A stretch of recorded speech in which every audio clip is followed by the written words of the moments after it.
की आईनी फरीजा है कि सब यकजा जमा हो, या जो भी कॉल वक्फ बोर्ड की तरफ से आए, मुस्लिम पर्सनल लॉ बोर्ड की तरफ से आए, हम उसके लिए तैयार रहें।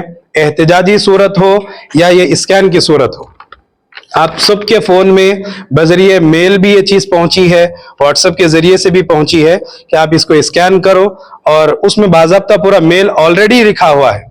आपको अपना नाम डालना है, इसको स्कैन करना है, और उसमें ये मेल है, ये मैसेज है कि हम ये 2024 का वक्फ तरमीमी बिल रिजेक्ट करते हैं, मुसलमानों को कबूल नहीं है। नाज़रीन गिरामी कदर, अगर हम ये नहीं करते और गफलत की ज़िंदगी गुजारेंगे, इसका नुकसान ये होगा कि अगर ये गैर मुस्लिम की हुकूमत, जो भी इनका सर्वे होगा, 1935 में सर्वे हुआ, मुसलमानों की कितनी जायदादें हैं वो सामने आ गई। अब जो सर्वे होगा इस पर दीदे लाल है। अब जो सर्वे होगा, अगर वक्फ के पास उसकी नोटरी या रजिस्ट्री नहीं मिलेंगी तो लाखों एकड़ जमीन वक्फ में से निकलकर गवर्नमेंट की हो जाएंगी। हमारी कई कब्रस्तान ऐसे, कई जमीनें ऐसी हैं जो दरगाहों के नामों पर है, वो उसके कोई पेपर आपके पास नहीं मिलेंगे। तो अब वो चाहते भी यही है कि इनसे निकले और उनकी प्रॉपर्टी बन जाए।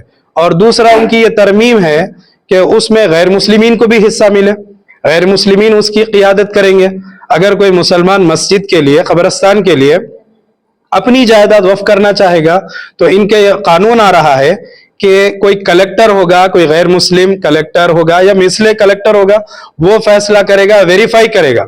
अगर वो इजाजत दे तो वक्फ होगा, वरना वक्फ नहीं।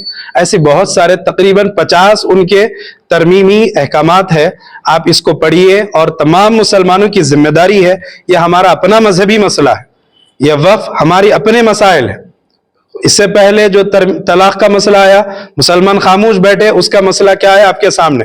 लोग जिना की जिंदगी गुजारने के लिए तैयार होना मजबूरन है। अगर उस वक्त उठते, ये गफलत की नींद से बेदार होते तो एक कैफियत अलग होती थी, लेकिन अब मामला हो गया। लेकिन अब ये हमारे हाथ में है, हम कोशिश करें। कोर्ट में तो रिजेक्ट हो गया, पार्लियामेंट में रिजेक्ट कर दिया गया, लेकिन ज्वाइंट कमेटी के जरिए से कोशिश कर रहे हैं कि अंदरूनी तौर पर बीजेपी या ऐसे और जो भी हुकूमतें हैं, कोशिश करके इस पर अपना हुकूमत चलाना चाहती है। मुसलमानों की ये सबसे बड़ी मेहनत वक्फ बोर्ड है, मुसलमानों की बड़ी जायदाद वक्फ बोर्ड है, जिसमें मसाजिद है, मदारिस है, मकातिब है, खानखाएं हैं, कई हमारे अपनी जायदाद की कब्रस्तानें हैं। ये तमाम अस्सलामु अलैकुम वरहमतुल्लाहि वबरकातुहू। नाज़रीन गिरामी कदर, अल्लाह के रसूल अलैहिस्सलातु वस्सलाम का इरशाद गिरामी है कि दीन के दाई मुबल्लिग इस्लाम बनो, और जो चीज़ मुझसे सीखे हो, खर्चे वो एक आयत या एक हर्फ क्यों ना हो, दूसरों तक पहुंचाओ। नाज़रीन गिरामी कदर, रसूल करीम अलैहिस्सलातु वस्सलाम के दीन का काम करना हम तमाम की जिम्मेदारी है। तो इसी तरह हमारी ये भी जिम्मेदारी बनती है कि मुसलमानों की जायदादों की भी हिफाजत करें। आज जो ये वक्फ तरमीमी बिल 2024 आया है, इसका हम तमाम मुसलमानों की आईनी फरीजा है कि सब यकजा जमा हो, या जो भी कॉल वक्फ बोर्ड की तरफ से आए, मुस्लिम पर्सनल लॉ बोर्ड की तरफ से आए, हम उसके लिए तैयार रहें। एहतजाजी सूरत हो या ये स्कैन की सूरत हो, आप सबके फ़ोन में बजरिए मेल भी ये चीज़ पहुंची है, व्हाट्सएप के ज़रिए से भी पहुंची है कि आप इसको स्कैन करो, और उसमें बाज़ाब्ता पूरा मेल ऑलरेडी लिखा हुआ है। आपको अपना नाम डालना है, इसको स्कैन करना है, और उसमें ये मेल है, ये मैसेज है कि हम ये 2024 का वक्फ तरमीमी बिल रिजेक्ट करते हैं, मुसलमानों को कबूल नहीं है। नाज़रीन गिरामी कदर, अगर हम ये नहीं करते और गफलत की ज़िंदगी गुजारेंगे, इसका नुकसान ये होगा कि अगर ये गैर मुस्लिम की हुकूमत, जो भी इनका सर्वे होगा, 1935 में सर्वे हुआ, मुसलमानों की कितनी जायदादें हैं वो सामने आ गई। अब जो सर्वे होगा इस पर दीदे लाल है। अब जो सर्वे होगा, अगर वक्फ के पास उसकी नोटरी या रजिस्ट्री नहीं मिलेंगी तो लाखों एकड़ जमीन वक्फ में से निकलकर गवर्नमेंट की हो जाएंगी। हमारी कई कब्रस्तान ऐसे, कई जमीनें ऐसी हैं जो दरगाहों के नामों पर है, वो उसके कोई पेपर आपके पास नहीं मिलेंगे। तो अब वो चाहते भी यही है कि इनसे निकले और उनकी प्रॉपर्टी बन जाए। और दूसरा उनकी ये तरमीम है कि उसमें गैर मुस्लिमीन को भी हिस्सा मिले, गैर मुस्लिमीन उसकी क़ियादत करेंगे। अगर कोई मुसलमान मस्जिद के लिए, कब्रस्तान के लिए अपनी जायदाद वक्फ करना चाहेगा तो इनके कानून आ रहा है कि कोई कलेक्टर होगा, कोई गैर मुस्लिम कलेक्टर होगा या मिसले कलेक्टर होगा, वो फैसला करेगा, वेरीफाई करेगा। اگر وہ اجازت دے تو وقف ہوگا ورنہ وقف نہیں. ایسے بہت سارے تقریباً 50 ان کے ترمیمی احکامات ہے. آپ اس کو پڑھیے اور تمام مسلمانوں کی ذمہ داری ہے. یہ ہمارا اپنا مذہبی مسئلہ ہے, یہ وقف ہماری اپنے مسائل ہے. اس سے پہلے جو طلاق کا مسئلہ آیا, مسلمان خاموش بیٹھے, اس کا مسئلہ کیا ہے آپ کے سامنے. لوگ زنا کی زندگی گزارنے کے لیے تیار ہونا مجبوراً ہے. اگر اس وقت اٹھتے, یہ غفلت کی نیند سے بیدار ہوتے تو ایک کیفیت الگ ہوتی تھی, لیکن اب معاملہ ہو گیا. لیکن اب یہ ہمارے ہاتھ میں ہے.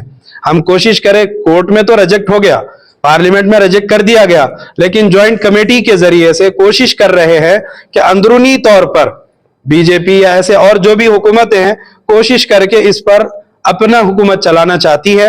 مسلمانوں کی یہ سب سے بڑی محنت وقف بورڈ ہے. مسلمانوں کی بڑی جائیداد وقف بورڈ ہے, جس میں مساجد ہے, مدارس ہے, مکاتب ہے, خانقاہیں ہیں, کئی ہمارے اپنی جائیداد کی قبرستانیں ہیں. یہ تمام مسلمانوں کی حکومت سے نکلیں گے اور ان کے حق میں چلے جائیں گے. تو کوشش کریے, آگے بڑھیے. جب کال آیا آپ کو ریڈی رہنا ہے. اس سے پہلے اس اسکین کو اسکین کرنا ہے. یہ اسکینر آپ کے پاس ہے, سب کے واٹس ایپ پر ہے, اور ہم انشاءاللہ اس لنک کے نیچے بھی دیں گے. آپ جو ہے اس کو اسکین کر کے اپنا بھی حق ادا کرے. غفلت کی نیند میں ہے, اس سے پہلے بھی طلاق کا مسئلہ ہے, غفلت کی نیند میں رہے. قرآن کی 26 آیتوں کو نکالو کی کوشش رہی, آدھے سے زیادہ کوشش ہو گئی تھی. اللہ کا فضل ہے, مسلمانوں نے کوشش کی. NRC کا مسئلہ آیا, اس میں مسلمان کوشش کرے, ایک حد تک کامیاب رہے, لیکن کسی شہروں میں وہ بھی کام ہو گیا. تو اب بھی یہی کوشش ہے کہ جو غفلت میں, آپ کو معلوم ہونا چاہیے کہ میں ویڈیوز دیکھتا ہوں, بہت سارے ایسے دیگر مذاہب کے لوگ اپنے اپنے جو بھی ان کی عبادت گاہیں ہیں وہاں پر اسکین لگائے, اور اس میں یہ میل ہے کہ ہم مسلمانوں کی اس وقف بورڈ کے ترمیمی بل کے لیے اگری ہیں. ہماری یہ کوشش ہے کہ یہ ہو. غیر آپ سے زیادہ ہے. کتنے زیادہ ہے؟ 100% زیادہ ہے. آپ 27 کروڑ 17 کروڑ 15 کروڑ, وہ 100 کروڑ ہے. وہ لوگ اسکین کر رہے ہیں یہ بول کر کے ہمیں اگری ہے, ہمیں ریجیکٹ کرنا ہے. تو اب تک صرف 75 لاکھ ووٹ آئے, صرف 75 لاکھ میل وقف بورڈ کو وصول ہوئے. ہماری ذمہ داری ہے کم سے کم کروڑ تو ہو جانا تھا, وہ تک نہیں ہوئے. تو کوشش کریے, غفلت کی نیند سے بیدار ہوئیے, ورنہ ایسا ہوگا کہ کل کے دن ہمارے بچے ہمیں گالی دیں گے کہ ہمارے اماں بابا قبرستانوں کو بھی نہیں بچائے. اللہ اس سے محفوظ رکھے. اللہ ہم تمام کو ہدایت عطا فرمائے. حیدرآباد کی بریانی تو ورلڈ فیمس ہے, لیکن دل بھر مسالے سے بنی ہر ڈش بریانی سے کم نہیں. نان ویج ہو یا ویج, ہر ڈش بنے گی اب مزیدار دل بھر مسالے کے ساتھ. اب روز بنے گا حیدرآبادی ذائقے دار کھانا آپ کے گھر بھی دل بھر سٹائل میں. دل بھر مسالے, اصلی مسالے, حقیقی ذائقہ.